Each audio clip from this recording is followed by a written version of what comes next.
de dire, en définitive, que, voilà, c'est une présentation qui... J'étais sur les subventions d'investissement versées, donc j'étais en train d'indiquer qu'avec la M57, nous sommes sur des postes de dépenses qui vont, comment dire, bien évoluer avec la M57.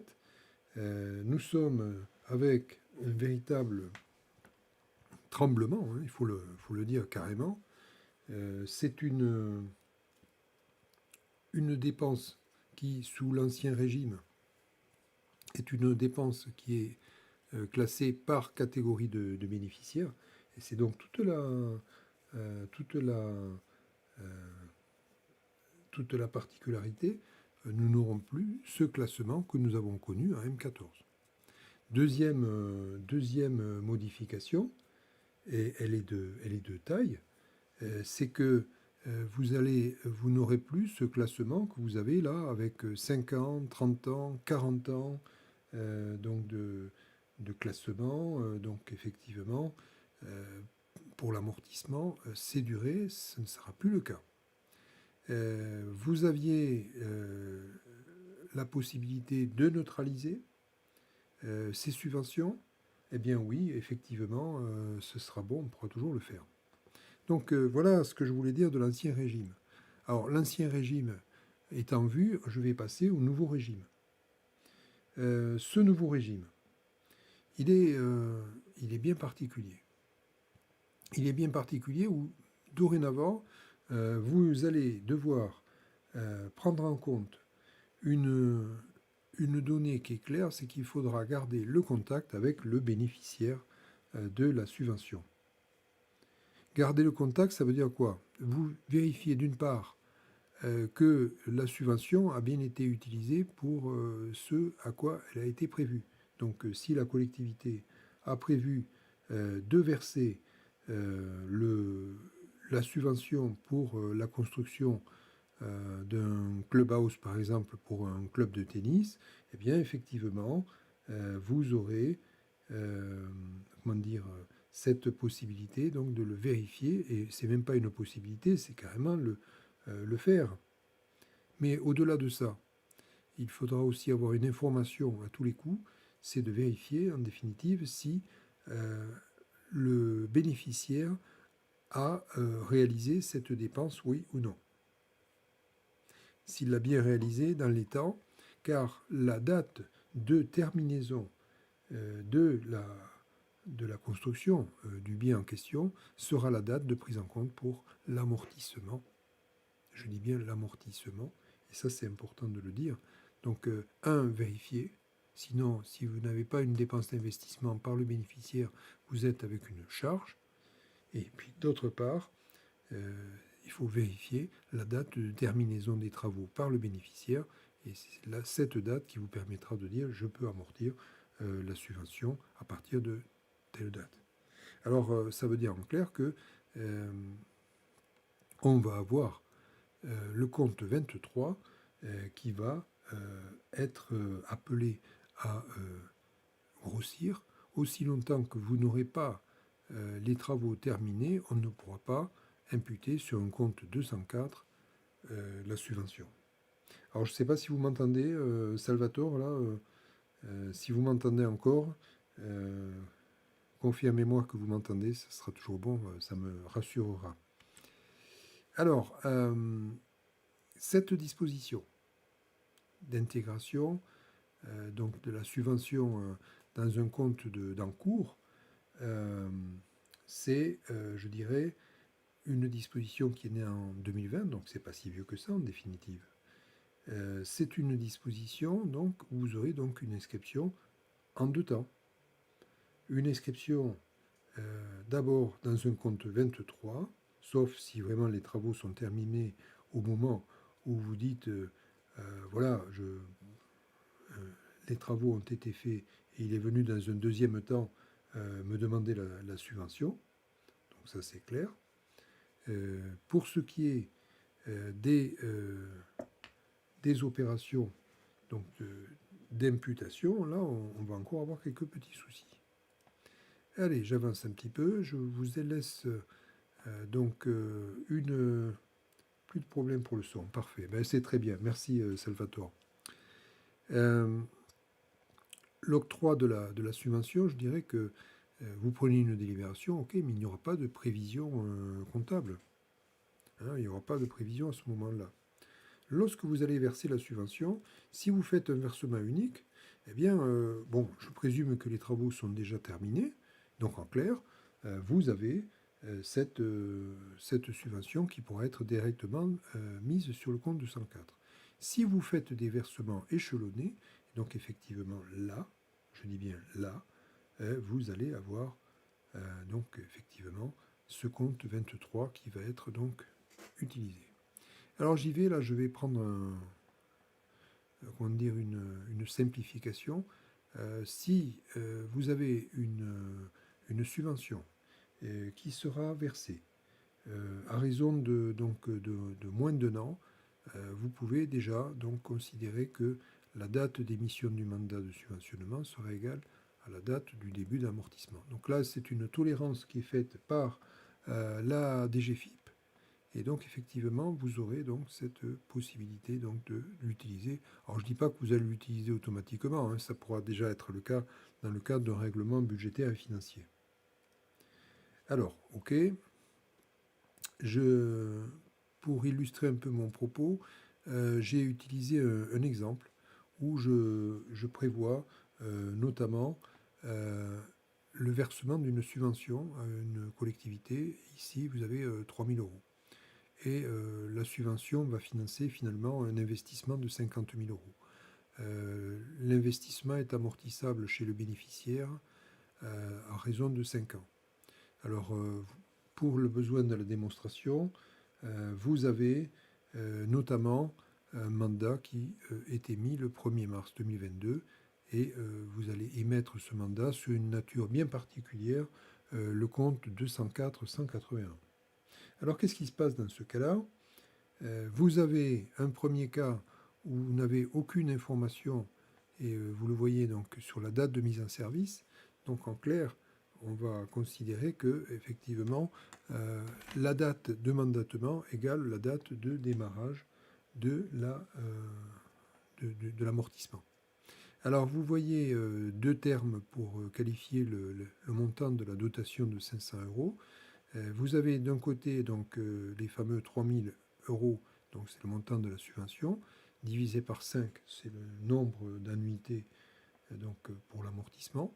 Alors ce 3000 divisé par 5, ça constitue donc une dotation aux amortissements sur une année, une véritable annuité. Seulement voilà, vous n'avez pas versé la subvention au 1er janvier, vous l'avez versée au 1er mars.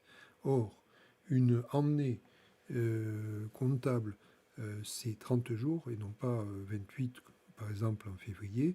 Non, non, c'est 30 jours. Donc là, vous avez raté les mois de janvier et de février, donc vous n'avez plus que 300 jours à amortir sur 360, qui est le nombre de jours dans une année comptable. Deuxième cas de figure, alors là, on sait que la date de mise en service du bien est fixée le 1er juillet 2022. Alors, il est clair que là, on a moins de jours à amortir, on n'a plus que 180 jours. Donc là, la dotation aux amortissements ne sera plus de 500, mais de 300. Alors, parfait. Je vais passer au tableau d'amortissement qui retrace ces deux cas de figure. Voici donc l'année 2022. Je fais l'acquisition d'un tableau, enfin pardon, je verse une subvention de 3000. Cette subvention, alors vous voyez qu'il y a un montant de 500 dans le premier cas, c'est ce qu'on avait calculé. Donc ça va s'imputer sur la VNC, donc la valeur nette comptable. Hein, donc on passera donc de 3000 à 2500. Alors vous remarquerez que j'amortis sur 5 ans, mais pour autant, quand je regarde, j'ai bien 6 exercices. En fait, c'est pas tout à fait ça. Donc effectivement, il faudra tenir compte, bien évidemment, que normalement, dans une année, vous avez ce véritable amortissement sur 600, et en définitive, vous avez donc amortir la dernière année, non pas 600, mais 100. Donc 500 plus 100, nous avons 600. Parfait. Nous avons donc amorti sur 5 ans, 5 années donc vraiment d'amortissement. Cas numéro 2, ben là vous démarrez avec 300 et non pas 500, donc bien évidemment ça affecte la VNC à due concurrence, et après nous revenons au régime de croisière sur 600. Donc voilà ce que je peux dire sur ce tableau d'amortissement des subventions d'équipement reçues. Je terminerai mon exposé, alors malheureusement un peu amputé, puisque bien évidemment le son n'étant pas passé, vous avez un peu raté le début, je vous prie de m'en excuser, c'est une mauvaise manip de ma part, elle ne se représentera plus. Vous avez donc des changements de méthode comptable. Alors je rappelle que normalement, on ne change pas les méthodes, il y a un principe de permanence des méthodes qui va jouer. Vous avez des cas bien particuliers qui permettent de changer de méthode. Alors j'en ai trouvé un qui s'appelle les changements de normes ou une nouvelle disposition législative. Donc là, ça s'impose à toutes les collectivités. Donc en clair, on est au bon. Il est possible que vous ayez fait aussi un certain nombre d'erreurs où eh bien, effectivement, vous pourriez faire, le cas échéant, ce qu'on appelle des corrections à titre rétrospectif.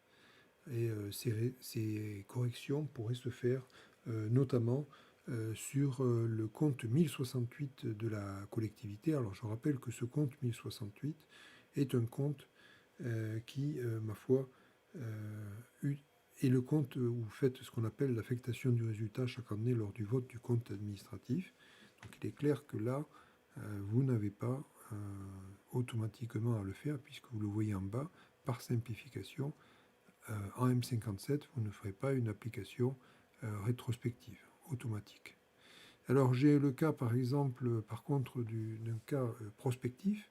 Vous avez acheté un bien, alors pour le besoin de la démo, je ne fais pas de prorata temporis, je considère que vous avez acheté le bien dès le 1er janvier et donc vous amortissez sur une année entière. Donc vous voyez que j'ai un bien que j'amortis sur 10 ans. Donc parfait, je l'achète le 1er janvier pour 100 et je l'amortis sur 10. Donc j'ai une VNC de 90 la première année et ainsi de suite. Donc vous avez le décliné année après année. En N plus 4, je m'aperçois que sa valeur, la VNC, ne sera pas de 50 comme on aurait pu le penser. Vous avez une perte de 20. Donc c'est ce qu'on appelle une dépréciation. Donc en réalité, la VNC sera de 30. Alors, ok, bien évidemment, si vous constatez une dépréciation, eh bien, la suite des dotations aux amortissements ne sera plus de 10, mais de 6, pour arriver progressivement, bien évidemment, à une VNC égale à 0. Donc vous voyez, c'est prospectif, ce genre de changement, c'est toujours bon à savoir comment ça se déroule. Vous avez des erreurs qui ont pu être faites sur exercice antérieur. Alors je rappelle que ce sont des opérations d'ordre non budgétaire, donc il n'y a pas de prévision, il n'y a pas d'exécution. Vous allez avoir donc une correction qui sera autorisée dans le compte de gestion du comptable. Il faut une simple délibération. Alors je dis une simple, il faut quand même la voter. Et ça s'imputera dans le compte de gestion sur le compte 1068. Alors il est possible que le solde ne soit pas suffisant. Et donc vous avez une véritable cascade qui va se mettre en place. Une cascade où vous pourrez donc alterner avec des comptes comme le 10222, je pense notamment le FCTVA, ou le compte 192, ça permet de venir éponger donc effectivement un certain nombre d'erreurs ou d'imprécisions qui ont pu être commises dans le passé. Alors, j'en arrive aux résultats et les événements post-clôture en M57. Alors, ce sera une présentation en définitive assez brève de ma part. Vous aurez donc un événement qui se définit de la façon suivante, un événement qui va se produire entre deux dates. La date de clôture, donc normalement le 31 décembre, et la date d'arrêté des états financiers. Donc il y a une date donc, qui va intervenir. Il faut reconnaître que vous avez dans ce cas-là une opération qui va se réaliser par OONB, donc comprenez opération d'ordre non budgétaire, et ça visera notamment les comptes 11 donc d'investissement et le report à nouveau aussi. Donc effectivement, vous aurez une véritable opération qui vous sera signifiée par le comptable. Donc là, il faudra suivre vraiment l'opération en l'état. Alors, je vous ai mis, il n'y a pas un exemple, mais des exemples. Est-ce que j'ai affaire à un cas où, en définitive, vous avez un événement à la clôture de la date, pardon, à la date de clôture, moi c'est moi qui commence à fatiguer. Si c'est non, ben, vous voyez de suite, c'est une information qui sera à mettre dans l'annexe. Est-ce que c'est oui? Alors donc effectivement, il y aura des ajustements comptables qu'il faudra prévoir. Alors vous avez deux dates qui sont à prendre en compte. Une insuffisance de crédit après le 21 janvier. Alors je rappelle que le 21 janvier, c'est la date butoir pour éventuellement faire une décision modificative de l'année qui vient de s'écouler pour les opérations d'ordre, ou un événement qui serait intervenu après le 31 janvier, comprenez notamment après la fin de la journée complémentaire. Donc effectivement, dans ce cas-là, si vous entrez dans un de ces deux cas que je viens de vous présenter, il est clair que vous aurez un schéma d'écriture dérogatoire qui vous sera proposé par le comptable. Donc là, c'est une opération que vous ne pouvez pas mener tout seul dans votre coin. Il convient quand même d'avoir votre comptable à côté. À défaut, si ce n'est pas le cas, ben, c'est un schéma d'écriture classique que vous retrouverez notamment dans le tome 2 de votre instruction M57. Voilà, je dirais que, bien évidemment, je viens de terminer les opérations comptables. Alors je le regrette vivement que le micro, je ne me sois pas aperçu que le micro tournait à vide en définitive et que vous n'ayez pas pu bénéficier de la présentation. Alors je m'aperçois aussi que j'ai ma petite caméra qui m'a comment dire abandonné, donc je serai dans un noir absolu si je la lançais maintenant. Donc c'est pas une soirée facile pour moi. Est-ce que pour les deux personnes qui se trouvent dans la salle là de présentation, est-ce qu'éventuellement vous souhaiteriez avoir un complément de précision concernant donc les opérations? Je parle strictement comptable. Tout à l'heure, j'ai parlé de la transposition, donc transposition des comptes. Donc là, c'était dans un silence absolu. Et puis, j'ai parlé d'autre part de l'aspect amortissement.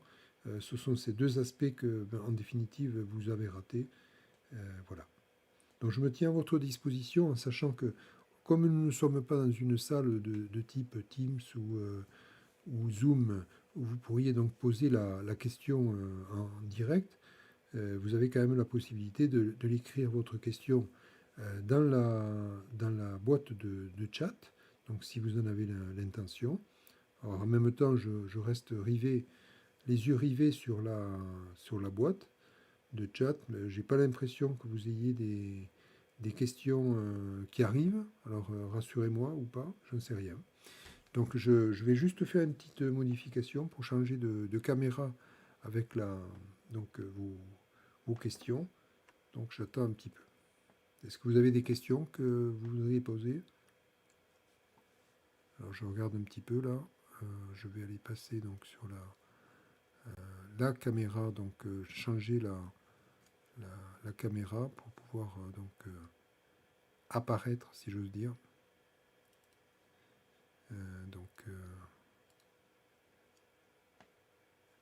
Non, vous n'avez pas de questions?